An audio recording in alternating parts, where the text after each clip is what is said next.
Maybe you're also in a phase of feeling lost, like you're just floating through life and not totally feeling like yourself. Have you ever felt victim to scrolling through old photos and then wondering what's changed and why am I not myself anymore? It's okay to feel like a part of yourself is missing, but the real question is, why do you feel that way? And of course, everyone's different, everyone's journeys are different, everyone's backgrounds are different, but I feel like there are three big things to really think about when it comes to this kind of thing. And the first one, which I think is really big, is that social media has affected our perception. And social media has come a long way since it started. I remember downloading Facebook, gosh, was it like 11 or 12 years ago?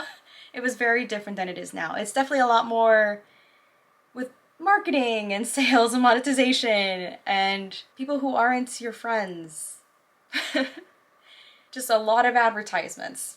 But then again, whenever the algorithm actually shows us our friends, we oftentimes compare ourselves, and maybe we don't want to admit it, because I didn't want to admit it at first. I didn't think I was someone who was comparing, myself to, people I knew, but I was. Because sometimes we see people who are pregnant, they have a family, oh, they're engaged, oh, they're married. If that's something that is of value to you, of course. Maybe someone's being really successful in their career, they're very financially set, they're traveling, all these different things, because guess what? We don't like to post our failures on social media. We only post our highlights if you really think about it, most of the time. And maybe this is you, maybe not, but at least for me, I've faced failure time and time again. Most people have in various different avenues with just life or even just learning a new skill, but sometimes having so much failure really affects our psyche.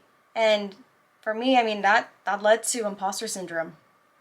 There are a lot of ways to leading to that, but I'll talk a little bit more about imposter syndrome in another video. But the main thing is, it's not win or lose, and it's not the whole participation trophy thing, but it's win or learn. Instead of focusing and ruminating on, oh my gosh, I'm a failure and everything, think about what are the lessons from this. And this also ties into circle of influence. Something I learned in sales and management is that you are the average of the 5 people you hang out with the most. If you really think about it, it's true. They influence you in the ways that you think, in the ways that you behave. Sometimes it's really hard if you have people who you're living with and they kind of inject those limiting beliefs and negativity or whatever that just doesn't align with what you want to be. Something I learned from a mentor is, well, if you can't cut them out of your life, or maybe not cut them out of your life, but like lessen the time with them.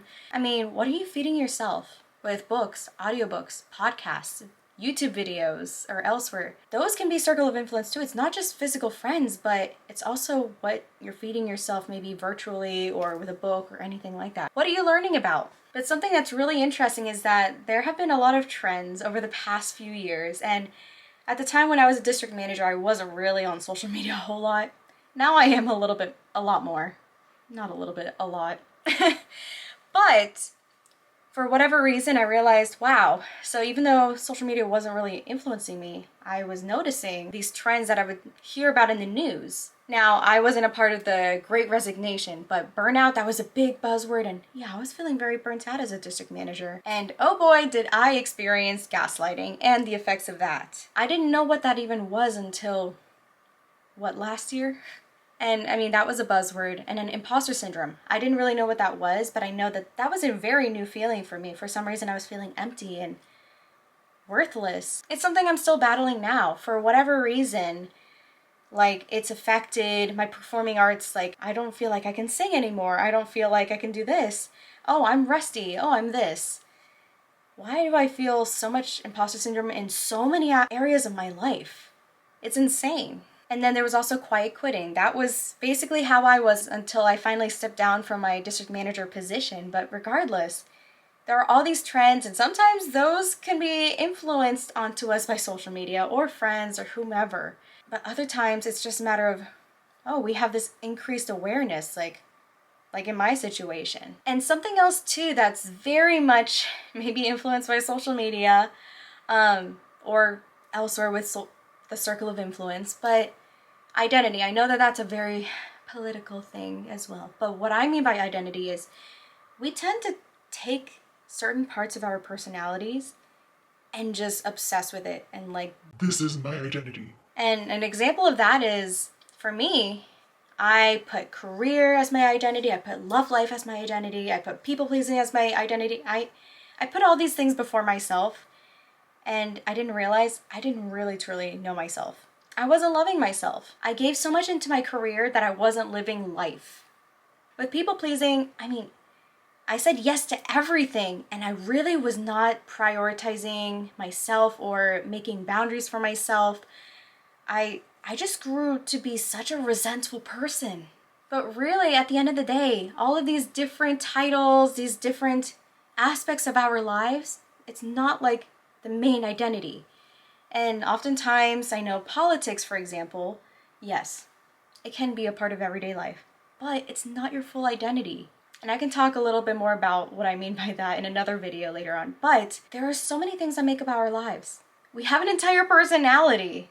Let's live our lives and really use all of the different colors in our palette of personality. But at the end of the day, whenever I put other things as the forefront of my identity, I realized that I had no sense of self. I felt a void inside of me. Like, I just felt empty and lost. And that brings me to my second point. A lot of the people nowadays, and I thought it was just me, have no sense of self or alignment. And something that I really love and recommend is Tony Robbins' UPW, Unleash the Power Within. So many great takeaways. It's so powerful. It's great. Like, seriously, I cannot recommend it enough. And I'll talk about one of the 10 million things I learned from there. But if you're not financially able to really afford one of the tickets, I highly recommend doing the virtual option, actually. And they allow this. They actually encourage this. But you get a ticket, and I think the cheapest one is about $400 or so. And you can split it with people, and you all attend. I mean, you're in the same room, and you can all attend the virtual events and everything. And because at the end of the day, Tony just wants to help people. So he encourages that. Split your ticket.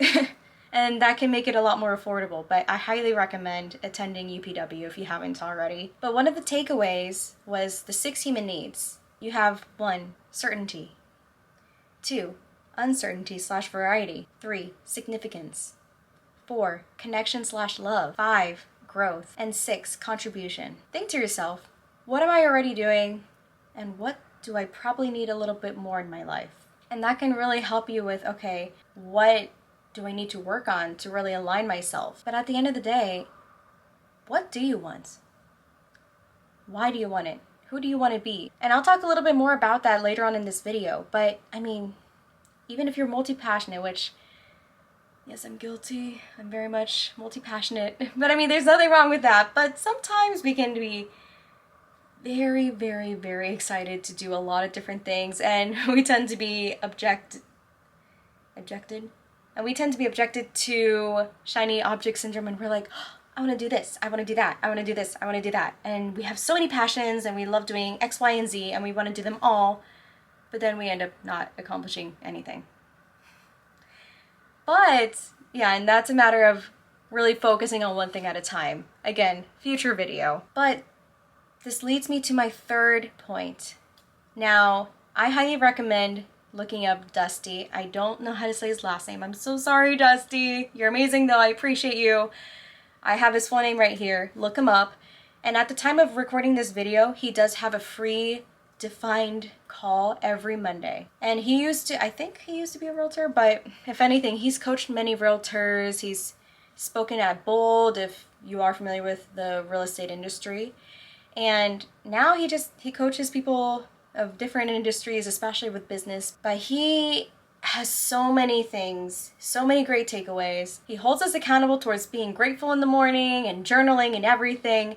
And I'll go ahead and lead you into some of the journaling exercises. But one main point that I had whenever I met him in person at a retreat with my sales team was, are you making a living?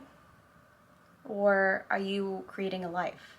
If you stay the same as everyone else and you're just trying to survive, then are you really living up to your full potential? And something else too, now I highly recommend the book Dream Machine by Dane Espegard. It is fantabulous. And by the way, this book is one of my top books that I highly recommend for personal development and self-help. It's If you've read Dream Manager by Matthew Kelly, it's the implementation, taking action on that in a way. But we all have bucket lists of some sort. When are we going to accomplish those? Whenever we kick the bucket and we're dead? Realistically, like, we're not making a plan and aiming for those things on the bucket list. But instead, let's focus on a dreams list of things that, you know what, let's accomplish this. Let's make a plan. Let's go for it, because dreams fuel us. And it helps, of course, if you know your why, your North Star and everything. But having dreams, it really gives you a special type of energy to really accomplish your goals in life. And I mean, a great example of just how this really impacted me was, so I have a spreadsheet, I have different categories, lists, all that kind of stuff. And one of the things was meeting one of my favorite YouTubers, Two Set Violin. And I was actually finally able to meet them virtually, yes, but I was able to meet them and talk to them for 5 minutes as a one-on-one thing, January 1st of 2022. And if you're curious, it is in my Instagram. But after I accomplished that, and it was the 1st of January, I was so excited to go ahead and accomplish all my dreams. But of course, one thing at a time. But it gave me a special type of energy that I didn't realize I had. It was so cool. So really, in addition to knowing more about you and what you want, and it's okay if you don't know what you want, I'm here to help you. Follow your dreams. It really helps you, and hey, who knows, sometimes the dreams help you with a purpose. All right, so let's go ahead and take a pause. Let's do some journaling. And if you don't like journaling, well, the most successful people journal.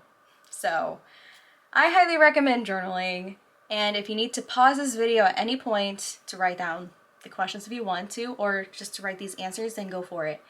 But first off, who are the 5 people who you are the most grateful for and why? Don't just list the names. And then what are the 5 things you're the most grateful for?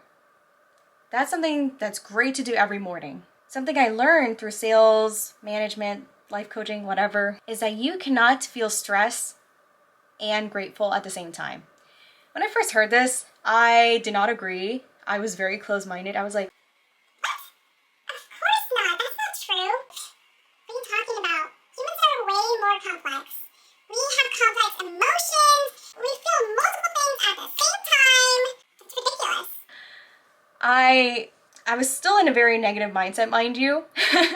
But I was like, you know what? I'm open to doing it. Let's just try it. But I don't believe you. and you know what? I will own up to it. I was wrong. You know what? It did help. I see why they say that. I felt completely different.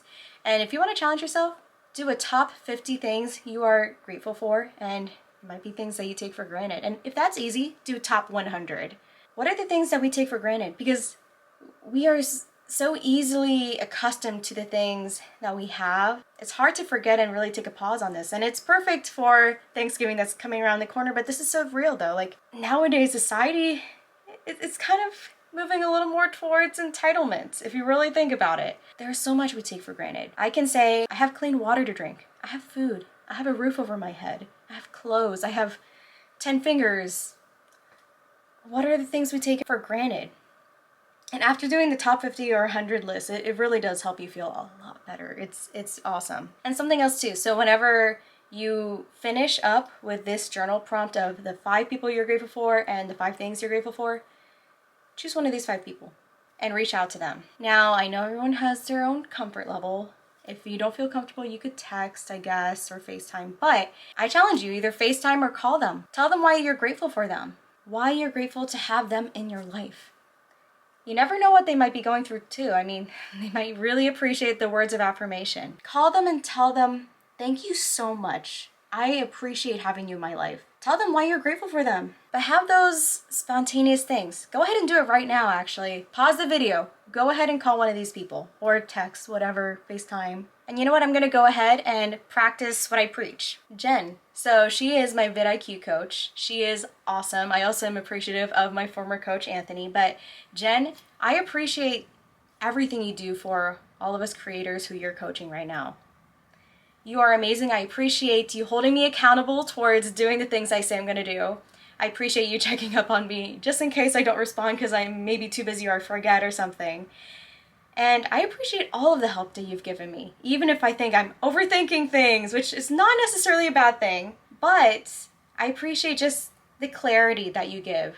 And you also don't have any judgment. You encourage all of my ideas and even just the shift in niche and everything. I appreciate everything you do. So right there, that's me thanking Jen. I know that she's going to watch this video, so that's why I'm saying that. But the point is, be genuine. Say thank you to the people who've impacted your lives. So go ahead and call that person right now. And if you're not comfortable with calling, you can go ahead and text if you must. You can even FaceTime. Whatever you feel comfortable with. Now the next step of the journal. Who are you and what do you want? That's something that was asked many times in theater for character development. Who are you and what do you want? As a beginner, I was like, okay, if I'm describing myself, I'm Libby Rodriguez. I'm a student. I'm an actor. Okay, and that's nice. What else? There's so much more to us than just, this is our title. Oh, I'm depressed. Oh, I'm this. Really dig in. Who are you? What's your personality? What are your values? What's your mission and vision? And if you have issues with any of these things, I'm going to go ahead and post videos about this later, but these are important things to really ask yourself. What aligns with you? If you're not clear on the answers to these questions, then you're not clear on your own life. You are the niche. You are the business plan. If you really think about it, who do you need to be in order to get what you want? Write down affirmations that you are committed to. So maybe you're someone who really wants to be organized. You're not really on top of things. Then write affirmations that you can commit to. Like, I am committed to being more disciplined. I'm committed to planning or something like that. Oh, here's a great one. When it comes to health and weight loss, instead of saying I am skinny when you don't feel skinny, may not feel realistic, but I am healthy. That's a healthier way of reframing. But then, all right, cool. What are things you're committed to? It could be I am disciplined again. It can be I am a runner. I am a lifter. I am a person who goes to the gym. I am a person who walks to the gym. And then, well, I happen to be at the gym. I guess I might as well work out. Different things like that. What are you committed to? What are you committed to being? Not something that's like made up like, oh, I am happy when I'm not happy. That's just false. What are you committed to being? And lastly, like my biggest piece of advice that I highly recommend is doing a wheel of life for yourself. Now, the Wheel of Life is something inspired by Hal Elrod, who is the author of The Miracle Morning, and he used to work at the company that I work in. But there are so many takeaways from his book. I know that he's launching his new book that I highly recommend, link down in the description below. But he also even has a movie, and it's available for free now, which is crazy. But The Miracle Morning, like, it's such a great morning routine, and I can talk about it in another video. But there's a concept in his book called the Wheel of Life. If you think about it, there are a lot of different things that make up your life. And you want to try and get a level 10 life in all of these different categories. But realistically speaking, are we at a level 10? Probably not. Probably not. But if you think about it too, it's going to be uneven. If you turn this wheel, is it going to be even? Of course not. It's like if you're driving over a rocky path. So then each month you can evaluate, like, all right, how's my wheel of life? Where am I at? And really be truthful to the way that you rate yourself too. If you're not honest with yourself, you're not going to grow. Honestly. And that's something that I learned from Dusty as well. Honesty is the fertile soil in which I grow. If you're not honest with yourself, then you're lying to yourself and you're not going to grow. You're not going to have that self-awareness. You're not going to have that accountability. But each month, do your wheel of life and see which area of your wheel needs help. Maybe it's spirituality. Maybe it's your relationships, friends, family. Maybe it's finances, your career. Maybe you want to give back and do more charitable philanthropy stuff, volunteering. There's so much more to life, and these are ways that can really help you feel a lot less lost. Because at the end of the day, I wholeheartedly believe that we're here to serve others, serve people, but there's a difference between sacrificing and giving, of course. But knowing yourself is the first step. knowing what you want to do, who you want to be, what you want, why you want it, these are all essential towards feeling a lot less lost, so removing that void from yourself and living the life of your dreams. And yeah, it sounds cheesy, but you know what? I'm not perfect. I'm still working on this. But I've learned from people who are a lot higher than where I am, and you know what? I love sharing this value with you guys. I share this value with a lot of other people, a lot of other business owners or entrepreneurs, salespeople, whoever. And you know what? I'm going to go ahead and hold you guys accountable towards the journaling I mentioned earlier. So go ahead and post in the comments. What are your goals? What are your dreams? Who do you want to be? And if you have any other things that you want to add from your journaling, things that you took away, things that you're learning about, share those nuggets down below. I would love to read them. Let me know in the comments if this helped you, and I look forward to seeing you guys next time. Bye!